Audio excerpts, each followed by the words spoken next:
साथियों, राम जो रामायण है वो एक कथा है, भगवान राम की कथा।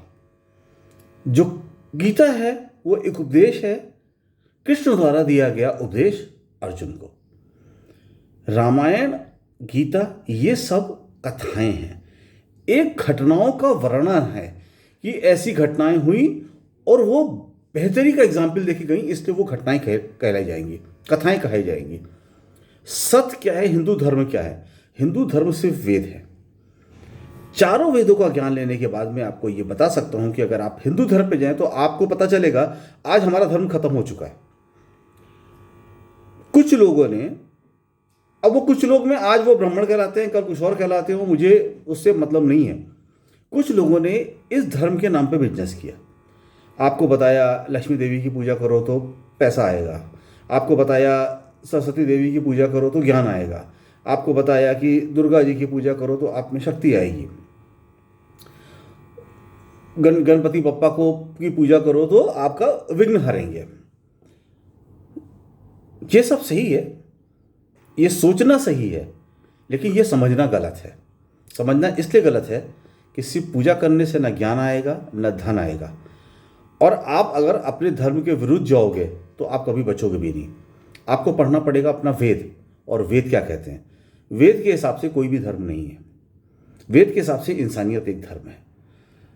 सत्य के साथ खड़ा होना धर्म है, असत्य के खिलाफ युद्ध करना धर्म है। अगर अमीरों का 8 लाख करोड़ रुपया माफ कर दिया जाए, वो अमीर जो करोड़ों अरबों के स्वामी हैं उनका लाखों करोड़ माफ कर दिया जाए, जबकि उनकी कैपेसिटी है पे करने की, और वो गरीब एक मिडिल क्लास का आदमी एक लोन लेता है, उसको प्रॉब्लम हो जाती है, चुका नहीं पाता है। एक किसान है जो खेती के लिए लोन लेता है, बीज के लिए, खाद के लिए, फसल खराब हो जाती है, लोन नहीं चुका पाता है। एक छोटा दुकानदार जो एक छोटी सी दुकान लगाने के लिए कुछ कर्ज लेता है कि मैं दुकान से पैसा कमा के चुकता कर दूंगा, उसकी दुकान नहीं चलती है। उन लोगों को तुम नोटिस जारी कर दो, उन लोगों को तुम जेल भिजवा दो, और वो जिनके पास अरबों खरबों रुपए हैं उनका आप लाखों करोड़ रुपए माफ कर दो। ये अधर्म है। मेरे वेदों के हिसाब से ये अधर्म है। वो संपत्ति जो आपने खुद नहीं बनाई है, अपने पैसे से, अपने कमाए हुए पैसे से जो आपने संपत्ति बनाई है, उस संपत्ति को बेचने का अधिकार है। दूसरे की बनाई हुई संपत्ति को बेचना आपराधिक कार्य है हमारे ऋग्वेद के हिसाब से। ऐसे लोग जो बुरे लोग हैं उनका साथ देना उससे भी बड़ा आपराधिक कार्य है। देखिए, आज जो हालात बन गए हैं कि पूरा देश, पूरी ये सभ्यता, पूरी ये कौम बर्बाद हो रही है, हिंदुस्तान की, हिंदुओं की, ये बहुत खतरनाक है। इसको आपको संभालना पड़ेगा। देखिए, देश क्या है, बड़ा सिंपल है यार। कांग्रेस थी, आपने कहा बहुत भ्रष्ट थी, आप उससे बेहतर लो। कांग्रेस ने अगर 1000 PSU बनाए हैं, आप 2000 बना दो, हम देखो उससे अच्छे। कांग्रेस ने अगर साल में 1 करोड़ जॉब देता था, आप बोलो मैं 2 करोड़ जॉब दूंगा, उससे बेहतर हो। कांग्रेस ने जितना कर्जा था, आप उससे कर्जा कम कर लो, मत लेते कर्जा। कांग्रेस ने जो खुशहाली लाई, आप उससे बड़ी खुशहाली लाते हैं। लेकिन ये कह के कि कांग्रेस भ्रष्टाचार करती थी और आपने उससे ज्यादा भ्रष्टाचार कर दिया, तो कौन बड़ा भ्रष्टाचारी है? तो अगर उनको सत्ता से जाना चाहिए तो आपको क्यों नहीं जाना चाहिए? सत्ता में रहने का अधिकार उसी को है वो जो देश के साथ खड़ा है। अगर देश की महिलाएं, बच्चे 100 दिन से ऊपर बॉर्डर पे खड़े हों और किसी का दिल नहीं पसीज रहा हो, तो मैं उसे दानव की श्रेणी में लाता हूं। क्यों? इंसान होगा, उसका दिल पसीज जाएगा। वो कहा ठीक है यार, नहीं देते। देखिए, अगर आपने कोई काम किसी बुराई के लिए किया है, किसी से पैसे लिए हैं, आपने किसी से सुपारी ली है कि साहब इस चीज़ की मैं सुपारी लेता हूं, तो आपको दिक्कत होगी कि सुपारी ले ली, अब कैसे पैसे वापस करें।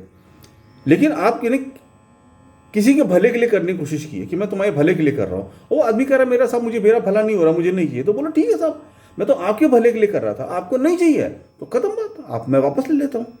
हाँ, मैंने सुपारी ली है कि मैं पैसा लेके उनका सामान हथिया के तुम्हें दूंगा, तो आप उसको वापस नहीं ले सकते क्योंकि आप ऑलरेडी पैसा ले चुके हो।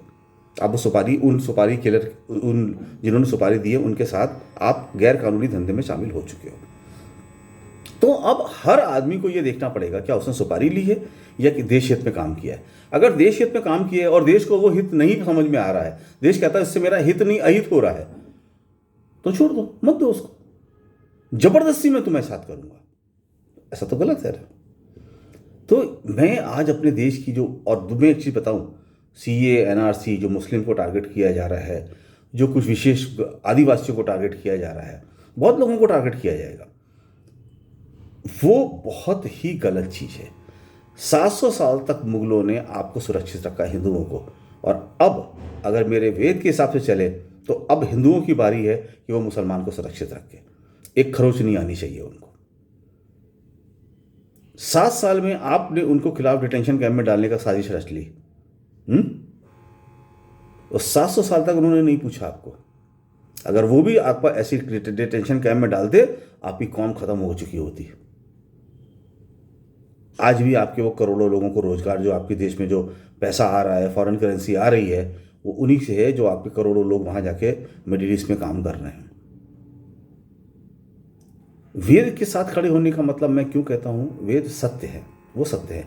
वो परमात्मा लोग सीधे आए यहाँ पे, देवता लोग आए, उन्होंने हमें, इंसान को यहाँ स्थापित किया और सच्चाई का रास्ता बताया।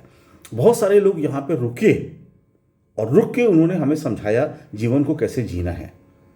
लेकिन आज आपकी सभ्यता, हिंदू सभ्यता हाईजैक हो चुकी है। और देखिए, मैं एक चीज बता दूं, अगर डाकू किसी शरीफ आदमी को बोले कि तू डाकू है, मैं शरीफ हूं, तो उसके कहने से कुछ हो नहीं जाएगा, है ना। जो डाकू है वो डाकू रहेगा, क्योंकि डाकू कर्म से निर्धारित होता है, धर्म से तो होता नहीं है। शरीफ आदमी शरीफ है, डाकू डाकू। जो लूट रहा है वो पूरी दुनिया देख रही है, जो बर्दाश्त कर रहा है वो भी पूरी दुनिया देख रही है, जो अच्छा है पूरी दुनिया देख रही है, जो बुरा है वो पूरी दुनिया देख रही है। किसी के कहने से कुछ नहीं होगा। और सृष्टि की संरचना ही ऐसी है, अंधकार तो पूरे ब्रह्मांड में फैला हुआ है, लेकिन एक सूरज निकलता है तो सारा अंधकार खत्म हो जाता है। अब हमारे देश में वो सूरज उगने चाहिए जो इस अंधकार को खत्म करे। वो सूरज उगने चाहिए जो इस अंधकार को खत्म करे। और वो सूरज कहां से उगेगा? वो युवा से उगेगा। जो सुपरनोवा होता है वो क्या होता है ना, एनर्जी कंडेंस होती जाती है, कंडेंस होती जाती है, कंडेंस होती जाती है, और एक इतने लेवल पे कंडेंस हो जाती है कि उसमें विस्फोट होता है। जो साइंस के स्टूडेंट है उनको भी ये पता है। वो छोटे से छोटा कण जिसके और टुकड़े नहीं हो सकते हैं, जब वो टूटता है तो परमाणु की एनर्जी पैदा होती है। तुम भी कंडेंस होते चले जा रहे हो, इतने कंडेंस हो चुके हो कि तुम्हारे फटने का समय आ गया है, उस विस्फोट का समय आ गया है। वो विस्फोट जो रोशनी लाएगा, वो विस्फोट जो अंधेरे को मिटाएगा, वो विस्फोट जो हिंदुस्तान की गिरती हुई साख को, जो हिंदुस्तान की जो बेगैरतों की देशों में आ चुका है, सुपर गुरु से बेगैरत गुरु में जो आ चुका है, उसको वापस उसका स्थान दिलाएगा। जो मेरे लोगों की चेहरे पर मुस्कुराहट लाएगा, जो मेरे गरीबों के साथ खड़ा होगा, अमीरों के साथ नहीं खड़ा होगा, जो गरीबों के साथ खड़ा होगा, जो कमजोरों के साथ खड़ा होगा, जो इंसानियत के साथ खड़ा होगा, वो वाला उजाला लाना है आपको। और मैं सारे कमजोर, सारे गरीब, सारे मजदूर, सारे किसान, सारी महिलाएं, सारे हिंदू भाई बहन, सारे मुस्लिम भाई बहन, उन सब के साथ खड़ा हूं, सिवाय उनके जो अपराधी हैं, जो देश को लूट रहे हैं, जो देश को बर्बाद कर रहे हैं, जो सभ्यता को बर्बाद कर रहे हैं। तुम्हारे ये कहने से कि मैं धार्मिक हूं, मैं राम का भक्त हूं, तुम राम के भक्त नहीं होगे, तुम राम के दुश्मन हो। राम के नाम को तो तुम्हें लेने की तुम्हारे अंदर काबिलियत ही नहीं है कि तुम राम का नाम अपने मुंह से लो। बेशर्ते तुम जितनी बार राम का नाम अपने मुंह से ले रहे हो, भगवान अपने को वहां पे बेइज्जत महसूस कर रहे हैं, और इसीलिए बेइज्जत महसूस कर रहे हैं, इसीलिए वो तुम उसका दंड भी बहुत जल्दी देंगे, वो भी तुम देखना। तो दोस्तों, अब वो समय आ गया है उजाला करने का। अंधेरे में बहुत दिन रह लिए। ये मीडिया, ये टीवी, इसने हमारे कल्चर को ख़त्म किया है, इसने सच्चाई को आपसे छुपाया है, इसने देश को बर्बाद किया है। अब आपको नया समाज बनाना है।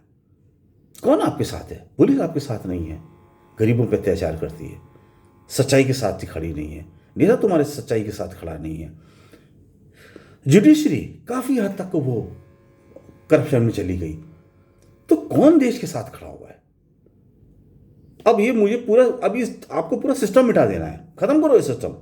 मैंने न्यायालय इसलिए बनाया कि न्यायालय न्याय दे, न्यायालय न्याय नहीं दे सकता तो न्यायालय की जरूरत नहीं है। पुलिस इसलिए बनाई कि पुलिस जो अपराधी हैं उनको दंड दे, और जो अच्छे लोग हैं जो उनको बचाए, उनकी रक्षा करे। तुम ये नहीं कर सकते हो, तुम्हारी जरूरत नहीं है। मैंने सरकार इसलिए बनाई कि वो देश अच्छे से चलाए, सरकार नहीं चला पा रही है, देश बेच रही है, तुम्हारी जरूरत नहीं है मुझे। अब मैं नए समाज की व्यवस्था करूंगा, मैं नए समाज की व्यवस्था करूंगा, वैदिक समाज की, राम जय श्री राम वाले नहीं, वैदिक समाज की व्यवस्था करूंगा। और मेरा वैदिक समाज, मेरा वेद का संसद बनेगी। उस संसद में होंगे सब लोग, वो किसान भी, वो मजदूर भी, वो कमजोर भी, वो सब अपने को रिप्रेजेंट करेंगे, और वो सब देखेंगे कि मेरा देश साथ साथ खुशहाल कैसे रह सकता है। एक के पास पैसा और बाकी सबके पास गरीबी, ये होने नहीं दूंगा। Thank you.